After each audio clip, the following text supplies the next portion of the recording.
നാളെ നോക്കുവാണെങ്കിൽ T20 രാജാക്കന്മാരുടെ മത്സരമാണ്. രണ്ട് ടീം നോക്കുവാണെങ്കിൽ India, West Indies.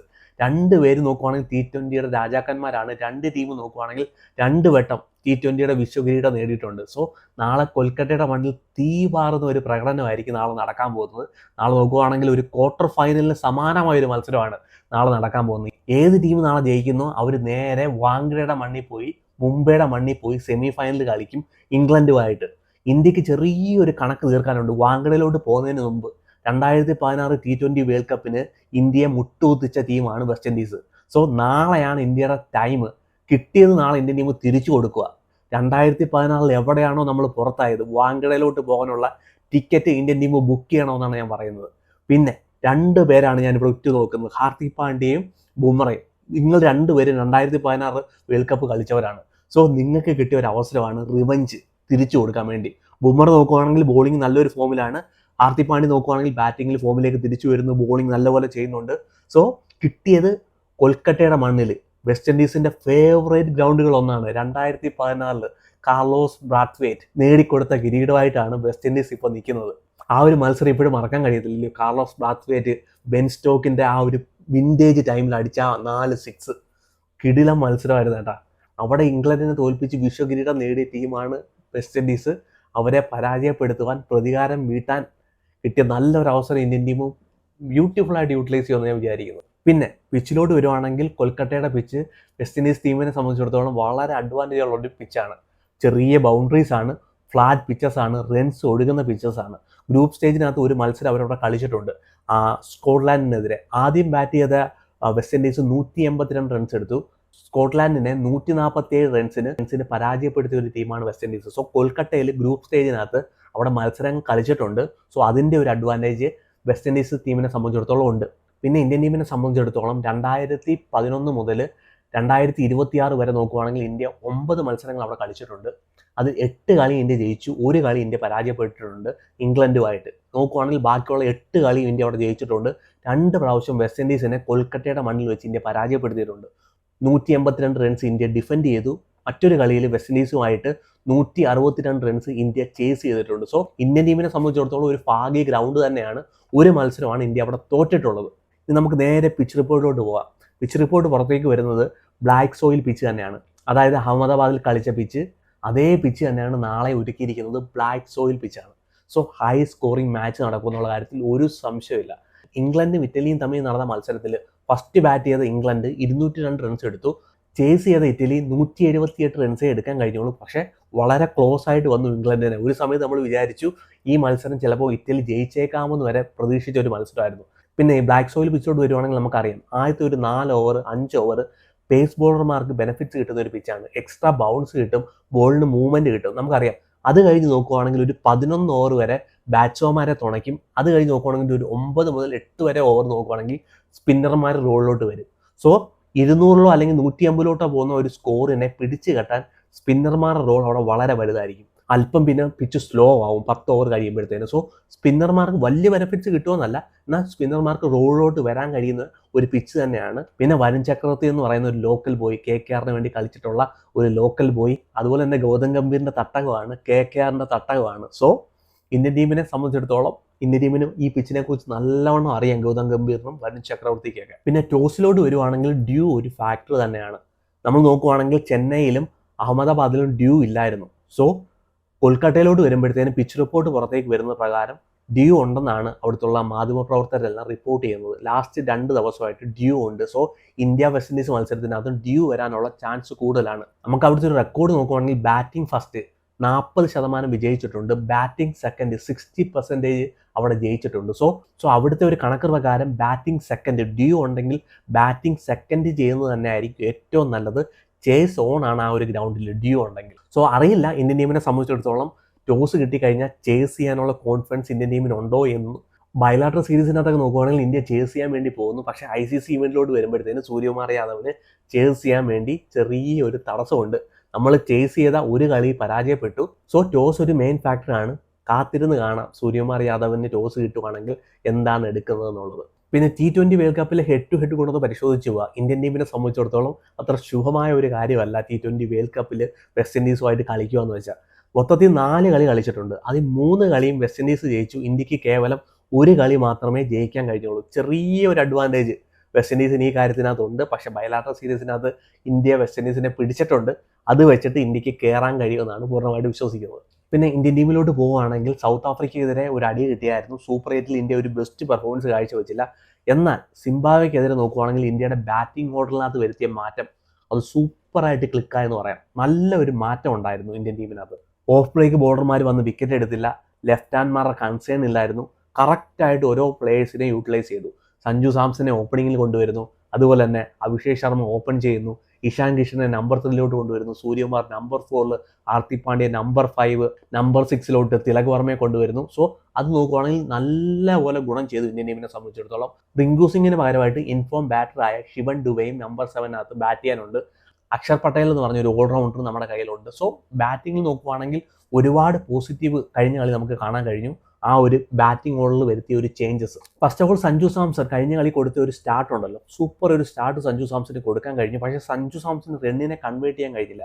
Sanju Samson same പാറ്റേണിൽ തന്നെ ഔട്ട് ആവുന്നത് ഒരു കൺസേൺ ആയിട്ട് മാറിയിട്ടുണ്ട്.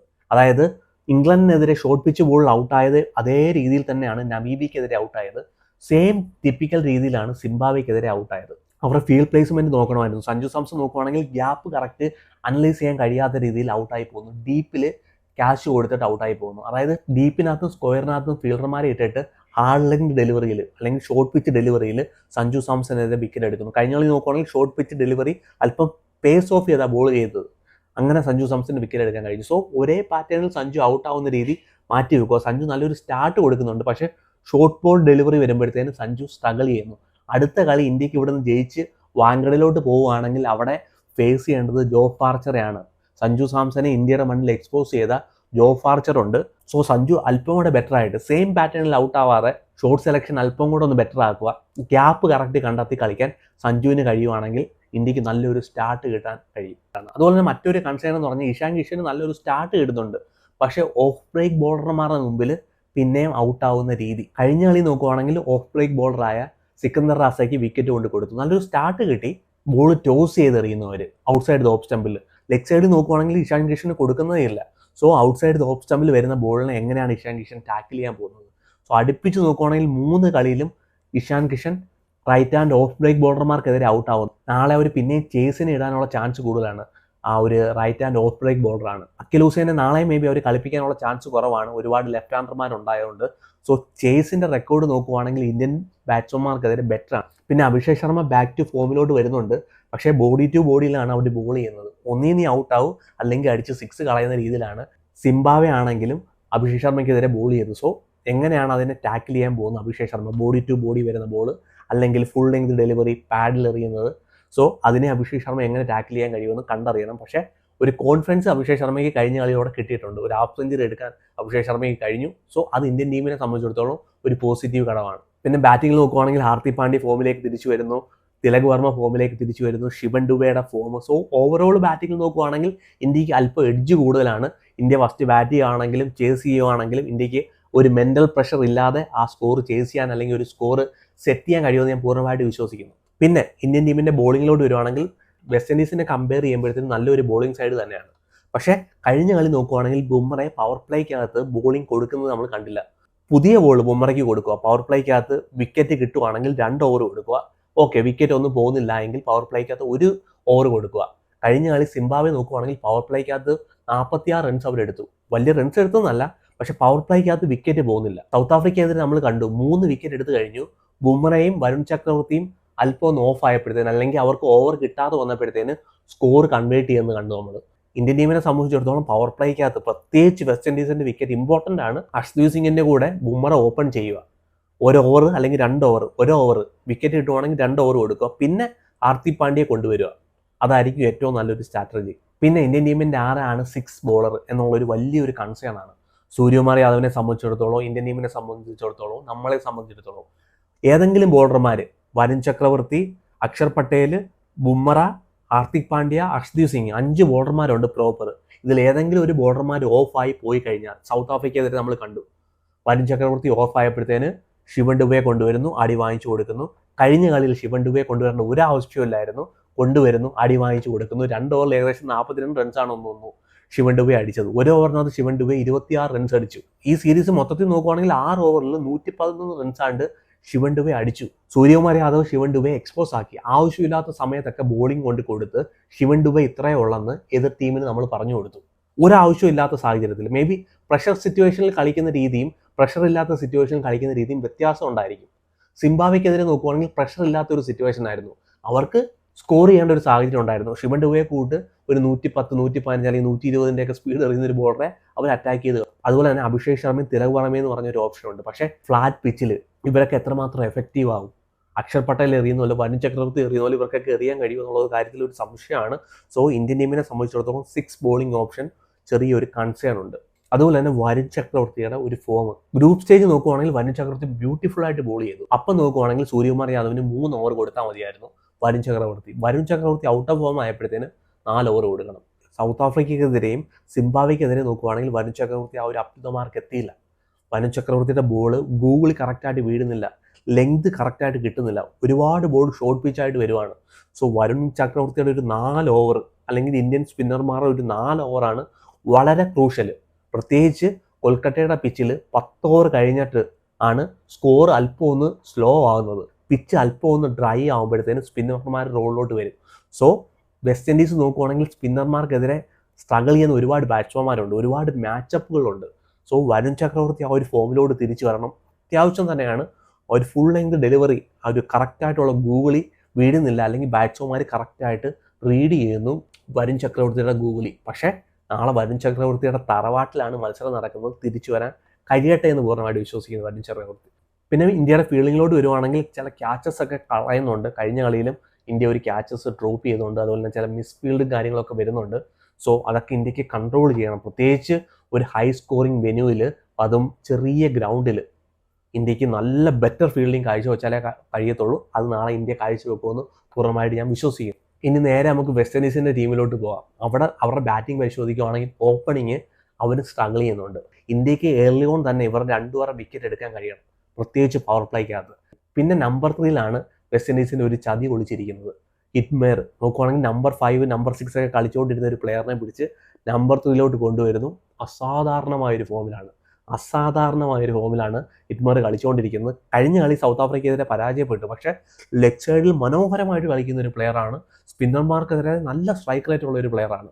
ലെഗ് സൈഡിലേക്ക് നോക്കുവാണെങ്കിൽ മനോഹരമായിട്ട് 6 അടിക്കാൻ കഴിവുള്ള ഒരു ബാറ്റ്സ്മാനാണ് ഹിറ്റ്മെറിനെ പവർ പ്ലേക്കകത്ത് ഇന്ത്യക്ക് തളയ്ക്കാൻ കഴിയണം. ഒരു ബാക്ക് ഓഫ് ലെങ്തിൽ, അതായത് ബുംറയെ കൊണ്ടുവന്നിട്ട് ഹാർദിക് പാണ്ഡ്യയെ കൊണ്ടുവന്നിട്ട് ബാക്ക് ഓഫ് ലെങ്ത്, അതായത് short pitch delivery body to body എറിഞ്ഞിട്ട് ലെഗ് സൈഡിൽ ട്രാപ്പ് ചെയ്തെടുക്കാൻ കഴിയണം. അല്ലെങ്കിൽ slow ball outside off സ്റ്റമ്പിൽ സ്ലോ ബോൾ എറിഞ്ഞെടുക്കാൻ കഴിയും. സ്പിന്നർമാർക്കെതിരെ നോക്കുവാണെങ്കിൽ ഹിറ്റ്മെർക്ക് ബെറ്റർ റെക്കോർഡാണ്. പക്ഷേ ഫുൾ ലെങ്ത് ഡെലിവറി ഉണ്ടല്ലോ, നമ്മുടെ വരുൺ ചക്രവർത്തിയുടെ ഫുൾ ലെങ്ത് ഡെലിവറിയിൽ ലെഗ് ബിഫോർ ആവാനുള്ള ചാൻസ് കൂടുതലാണ്. അതുപോലെ തന്നെ Akshar Patel over the wicket പോയി outside off stump, left ഹാൻഡർക്കെതിരെ ഔട്ട് സൈഡ് ഓഫ് സ്റ്റമ്പ് എറിയുവാണെങ്കിലും വിക്കറ്റ് എടുക്കാനുള്ള ചാൻസ് ഉണ്ട്. സോ അത്രയും വേഗം എടുക്കാൻ കഴിയണം. അല്ലെങ്കിൽ ഇന്ത്യയുടെ കയ്യിൽ നിന്ന് കളി കൊണ്ടുപോകാൻ കഴിയുന്ന ഒരു പ്ലെയർ തന്നെയാണ് ഹിറ്റ്മെർ.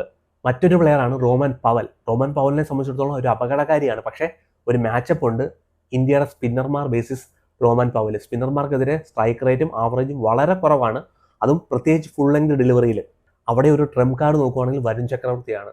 റോമൻ പവലിനെതിരെയും വരുൺ ചക്രവർത്തിയുടെയൊക്കെ ഒരു ഓവർ വളരെ ക്രൂഷ്യലാണ്. പിന്നെ വെസ്റ്റ് ഇൻഡീസിൽ നോക്കുവാണെങ്കിൽ ഒരുപാട് ബാറ്റിംഗ് പവർ ഉണ്ട്. റുദർഫോർഡ് അവിടെ കിടക്കുന്നു, റൊമാരിയോ ഷെപ്പേർഡ് ഉണ്ട്, അതുപോലെ തന്നെ ജേസൺ ഹോൾഡർ ഉണ്ട്. കഴിഞ്ഞ കളിയിൽ കണ്ടില്ലായിരുന്നു, സൗത്ത് ആഫ്രിക്കയ്ക്കെതിരെ 77 റൺസിൽ 7 വിക്കറ്റ് പോയെടുത്തുനിന്ന് അവിടുന്ന് 176 റൺസ് കണ്ടെത്താൻ അവർക്ക് കഴിഞ്ഞു. 100 റൺസിൻ്റെ ഒരു പാർട്ണർഷിപ്പ് അവിടെ കണ്ടെത്താൻ ജേസൺ ഹോൾഡറിനും റൊമാരിയോ ഷെപ്പേർഡിനും കഴിഞ്ഞു. സോ ബാറ്റിങ്ങിന് വളരെ സ്ട്രെങ്ത് കൂടുതലാണ്. ഇവിടെ ഇന്ത്യയുടെ സ്പിന്നർമാർ റോൾ വളരെ നിർണായകമായിരിക്കും. ലാസ്റ്റ് ഒരു 6 to 7 ഓവറിനകത്തൊക്കെ പിച്ച് അല്പം സ്ലോ ആകുമ്പോഴത്തേന് ഇവരെ എടുക്കാൻ കഴിയണം. പിച്ച് നോക്കുകയാണെങ്കിൽ നമുക്കറിയാം ബൗണ്ടറി വളരെ ചെറുതാണ്. നല്ല പവർ ഹിറ്റർമാരാണ് വെസ്റ്റ് ഇൻഡീസിൻ്റെ ബാറ്റ്സ്മാൻമാർ. സോ ബോളിങ്ങിൻ്റെ എല്ലാ ബോക്സും ക്ലിക്ക് ചെയ്യാൻ ഇന്ത്യയുടെ ബോളർമാർക്ക് നാളെ കഴിയട്ടെ എന്ന് ഞാൻ ആശംസിക്കുന്നു. പിന്നെ വെസ്റ്റ് ഇൻഡീസിൻ്റെ ബോളിങ്ങിലോട്ട് വരുവാണെങ്കിൽ പേസ് ബോളിംഗ് നോക്കുകയാണെങ്കിൽ ഇന്ത്യക്ക് വലിയ രീതിയിൽ ചലഞ്ച് കൊടുക്കത്തില്ല. അവരും നോക്കുന്നത് പേസ് ഓഫ് ചെയ്ത് ഇന്ത്യൻ ബാറ്റ്സ്മാൻമാർക്കെതിരെ ബോൾ ചെയ്യാനായിരിക്കും. ജേസൺ ഹോൾഡറിൻ്റെ ഒരു IM ആക്ഷനുണ്ട്. സോ അതിൽ എന്തെങ്കിലും ഒരു വെറൈറ്റി കൊണ്ടുവരുമോ? ഒരു short pitch ball, slow bouncer, cutter, അതിൽ എന്തെങ്കിലും രീതിയിൽ പണി കൊടുക്കുമെന്ന് മാത്രം കണ്ടറിഞ്ഞാൽ മതി. ബാക്കി നോക്കുകയാണെങ്കിൽ പേസ് ബോളിംഗ് ഡിപ്പാർട്ട്മെൻറ്റ് വളരെ വീക്കാണ് വെസ്റ്റ് ഇൻഡീസിനെ സംബന്ധിച്ചിടത്തോളം. സ്പിന്നിലോട്ട് പോവുകയാണെങ്കിൽ നാളെ ചേസിനെ ഇടാനുള്ള ചാൻസ് കൂടുതലായിരിക്കും. ലെഫ്റ്റ് ഹാൻഡ് ബാറ്റ്സ്മാൻമാരുണ്ട് ഇന്ത്യക്ക്. സോ ചേസ് നാളെ വരാനുള്ള ചാൻസ് കൂടുതലായിരിക്കും. അക്കിൽ ഹുസൈനെ പുറത്തിരിക്കാനായിരിക്കും ചാൻസ് കൂടുതൽ. അതുപോലെ തന്നെ അവർക്ക് മോട്ടി എന്ന് പറഞ്ഞ ഒരു ബോളറുണ്ട്, ഒരു ലെഫ്റ്റ് ഹാൻഡ് സ്പിന്നറാണ്. സോ ഒരു ഓർത്തഡോക്സ് ബോളറാണ്, നല്ലൊരു ബോളറാണ്. 6 കളിയിൽ നിന്നായിട്ട് 10 വിക്കറ്റ് എടുത്തിട്ടുണ്ട് മോട്ടി. സ്പിന്ന് നോക്കുവാണെങ്കിൽ ഈ സീരീസിൽ അല്പം ഇന്ത്യ സ്ട്രഗിൾ ചെയ്തിട്ടുണ്ട്. പക്ഷേ നാളെ ഇന്ത്യക്ക് ടേക്ക് ഓൺ ചെയ്യാൻ കഴിയുമെന്ന് ഞാൻ പൂർണ്ണമായിട്ട് വിശ്വസിക്കുന്നു. നല്ലൊരു മത്സരം ഇന്ത്യക്ക് കാഴ്ചവെച്ച് സെമി ഫൈനലിലോട്ട് ഈസി ആയിട്ട് പോകാൻ ഇന്ത്യക്ക് കഴിയുമെന്ന് ഞാൻ പൂർണ്ണമായിട്ട് വിശ്വസിക്കുന്നു.